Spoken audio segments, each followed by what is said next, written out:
مساجد کے ائمہ حضرات کو یا خادم حضرات کو زکوٰۃ دینا، بہت سے لوگ خادمین کو یا امام کو یا مؤذن کو زکوٰۃ دے رہے ہوتے ہیں، تو آیا یہ زکوٰۃ درست ہوگی یا نہیں ہوگی؟ تو یہاں پر بھی یہی لازمی ہے کہ جس کو زکوٰۃ دی جا رہی ہے وہ مستحق ہو، لہذا صرف خادم ہونا یا مؤذن ہونا یا امام ہونا اس کو مستحق نہیں بناتا، بشرطے کہ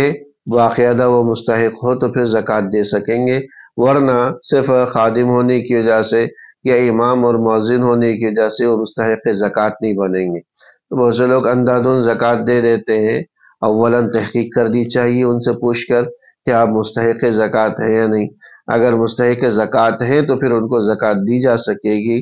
اگر مستحق زکوٰۃ نہیں ہے تو صرف امام ہونے کی بنیاد پر یا خادم ہونے کی بنیاد پر یا مؤذن ہونے کی بنیاد پر وہ مستحق زکوٰۃ نہیں ہوں گے، اس سے آپ کی زکوٰۃ ادا نہیں ہوگی۔